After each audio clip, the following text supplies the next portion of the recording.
Hey guys, Tim Walling here at SC Legal Carry. We train people to get a CWP in the state of South Carolina. If you need a CWP, please look us up online at sclegalcarry.com.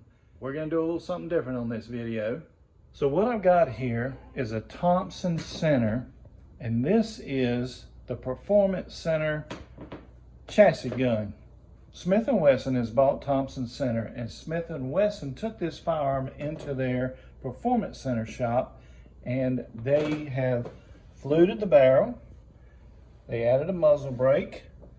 It comes with a metal magazine with the trigger. They put their custom trigger in it, and this thing goes from like 2.5 up to 3.5 pounds, I believe. I did test this trigger, and the trigger is at 2.9 pounds, and I'm gonna leave it right there. Hoe grip on it. It's a 6.5 Creedmoor.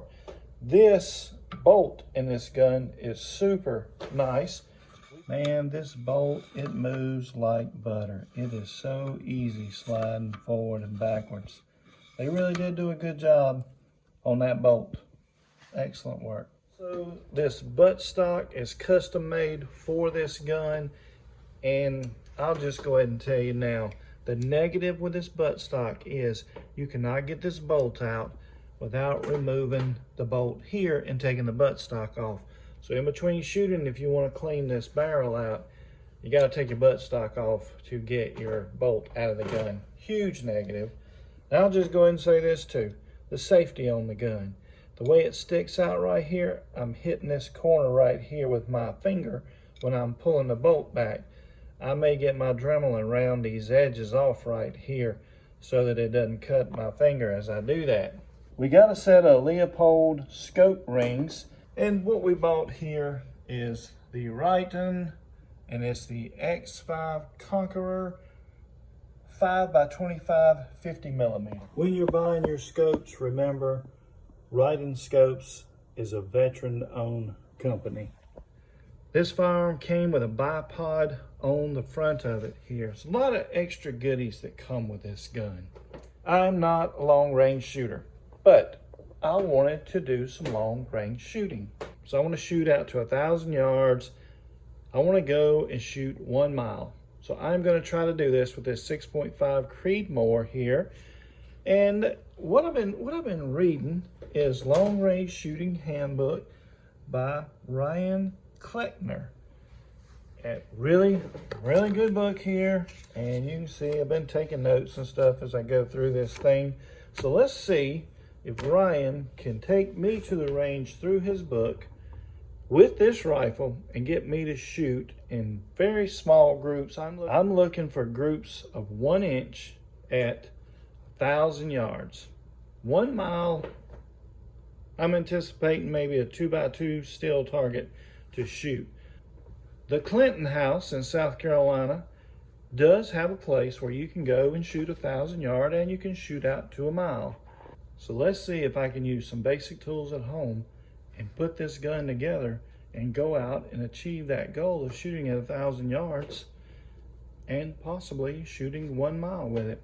First thing we're gonna do is we gotta mount this scope, okay? So to mount this scope on here, we are gonna have to mount the scope rings, and we will need to level up the gun first to do that, but we got one more thing to do first. This rail, this is a 20 MOA rail on this gun. So it's supposed to add 20 MOA into the scope for use. But I have had some experience with rails put on at the factory before. Even though this comes from the Performance Center, I went ahead and checked these screws right here, and just a little bit of turning and they pop right loose. So I always take these off and I reattach them using Loctite on here. And I checked them, so they were right about 30 inch-pounds. So I'm going to go with 30 inch-pounds to tighten these down. And Leopold in the instructions tells me to mount this scope ring at 65 inch-pounds here. And there's a certain pattern that you have to use to put that on. And here's the pattern they give you. They want you to use this sequence and tighten those bolts up.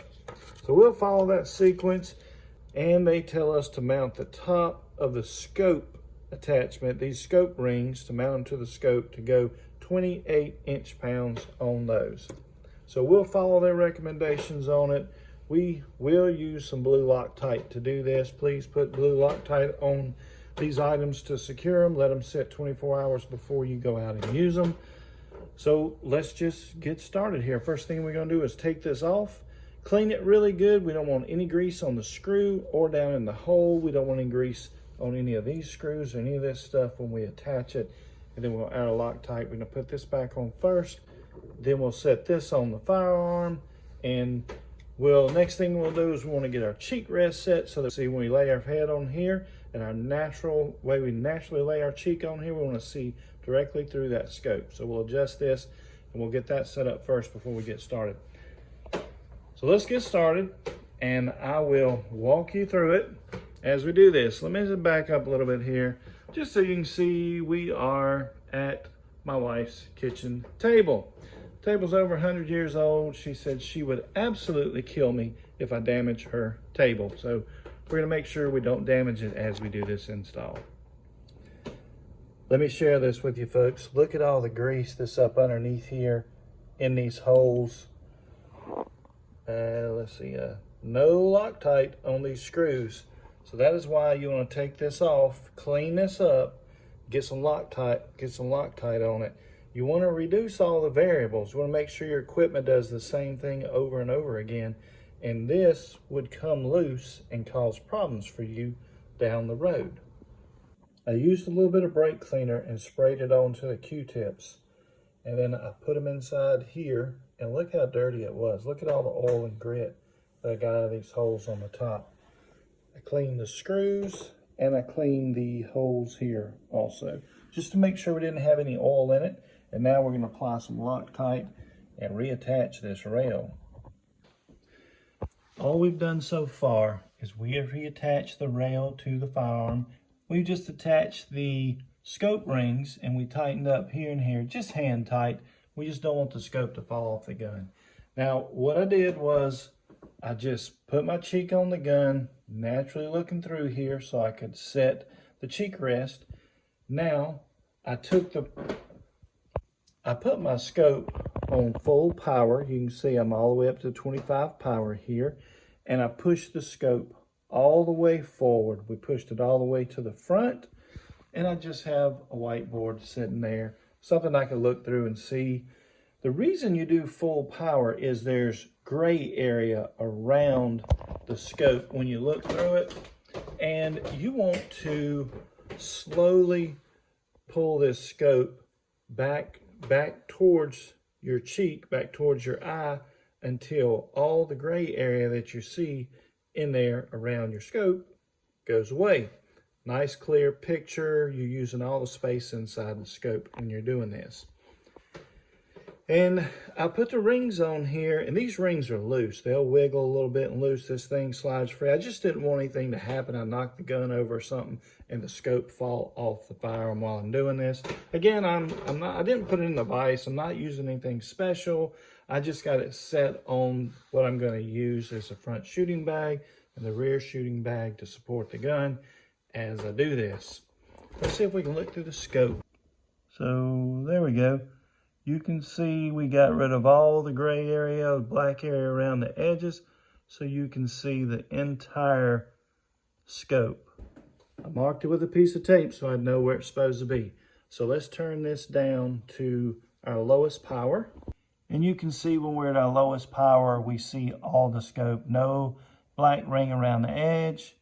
And it is a one plane scope, so it is difficult to see the hash marks when it's all the way at the 5 power.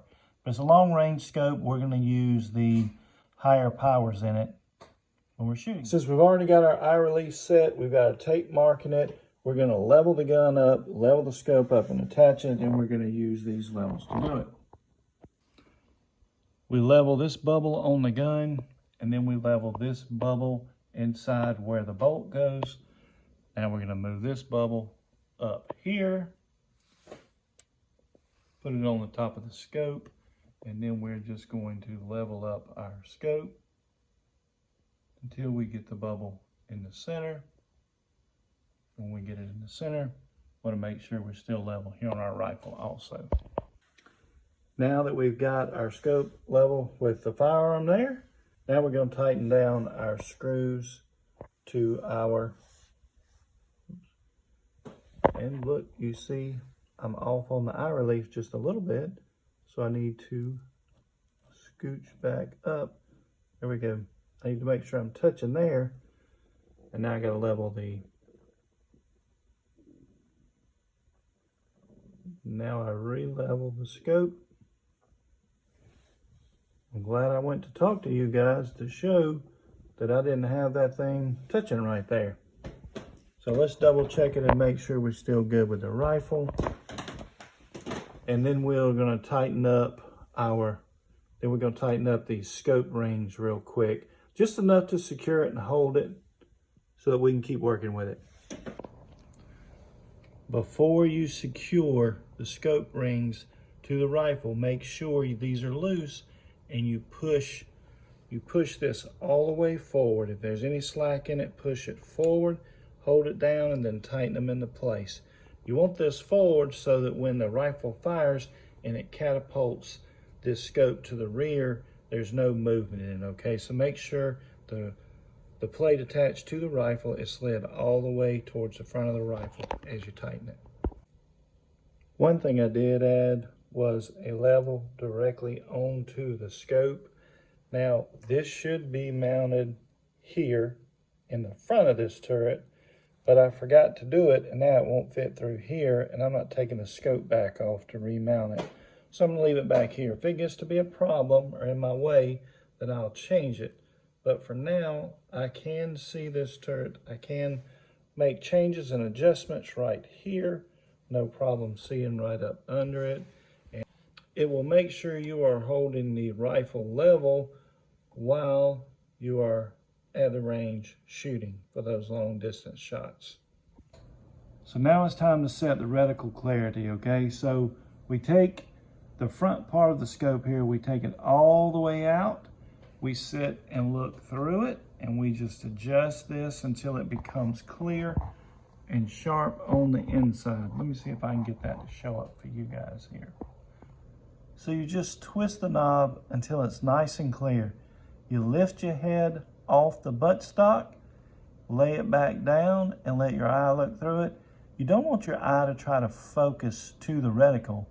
You want to get the reticle focused to your eye so that when you quickly look at it, you see it crisp and clear.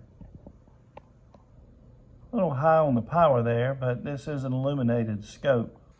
To bore sight the rifle, I put a piece of blue tape on the light switch here on the other side of the room. So we're about 30 feet away. Have the rifle supported on the table. Had to remove the buttstock because I had to pull the bolt out. So what I did is I looked through the bolt and I centered up on the blue tape. And then I simply came up here and I looked through the scope and centered up on the blue tape and got the crosshairs on it. I just moved the crosshairs using the adjustments to get it on the blue tape. This will put me on paper when I go to the range and begin sighting in the rifle. So when I operate the bolt, my finger's hitting the edge of this. This thing's kind of sharp, it's sticking out too far. So I'm gonna go in there and I'm gonna cut this off. What I'm gonna do is I'm gonna put a piece of tape. I'm gonna put a small piece of tape across it, stuff this with a towel and get it taped off and go in there and take my Dremel and cut it. So I put a piece of tape across the safety. I shoved a rag in here. I don't want to get anything inside where the bolt goes. And I'm going to go cut the edge off of this and around the corners so that I don't hit my finger on it and cut my thumb operating that bolt. So here's the safety after I cut it. Look how small it is now. I rounded the edges off.